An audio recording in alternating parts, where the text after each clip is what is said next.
I'm Courtney Smith, and I'm the producer of the documentary Beauty Does Lie, The Untold Stories of Autoimmune Diseases. I am so passionate about this project because in 2001, I was diagnosed with the autoimmune disease Myasthenia Gravis, but because my outer appearance looks so healthy, people often question the severity of my illness.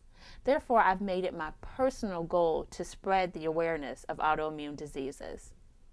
This DVD contains footage from the 2006 Chicago premiere of the documentary, as well as the documentary in its entirety. I truly hope that you are educated by what's revealed in this DVD.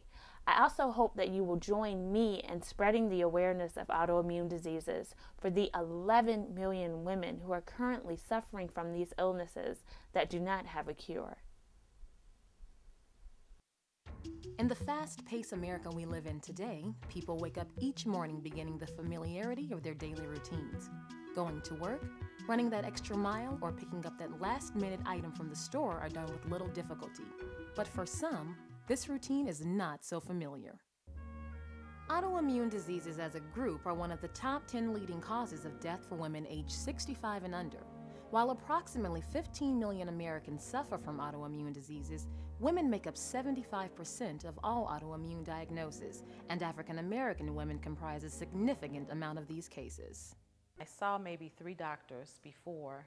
The last doctor I saw, he said it sounded like this illness, myasthenia gravis. Myasthenia gravis is where your immune system actually begins attacking your muscle membranes and breaks down some of the receptors and the areas of the muscle membrane that would otherwise recognize neurochemicals that communicate between nerve fibers and muscle. And he had me count till my speech started to slur again. And when it started to slur, he gave me a shot of Tensilon, which is an official diagnosis of myasthenia gravis if it works. So he just had me count, my speech slurred, and he had me to keep counting. When he gave me the shot, my speech instantly stopped slurring. I was prescribed Myasthenia, 60 milligrams. I took 1 in the morning and 1 at night. As the disease progressed, they would increase it by one pill, 60 milligrams each time, and I got up to like 9 pills a day. How do patients with autoimmune diseases cope with their diagnosis? It affected me mentally, but I think more so spiritually.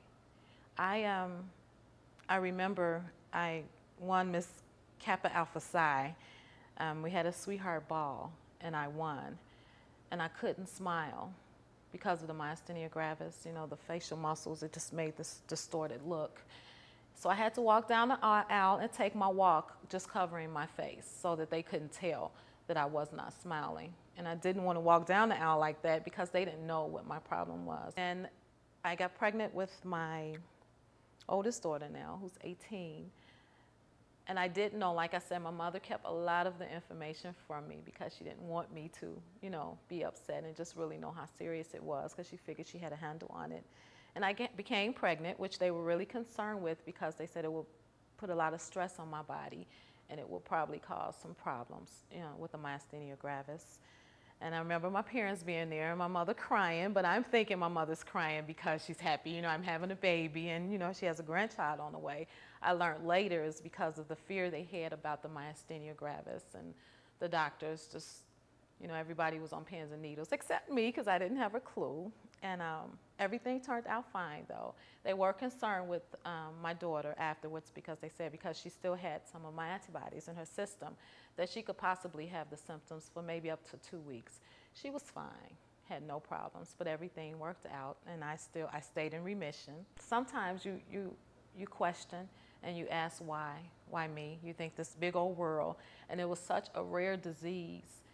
You think, why me? Tracy has been working for the past 5 years as a nurse in the oncology department to give her patients hope as they learn to live with their illnesses. Family and friends and prayer, I learned to trust and believe that things were going to be all right and I was going to get through it. And there was a reason, and I might never know the reason.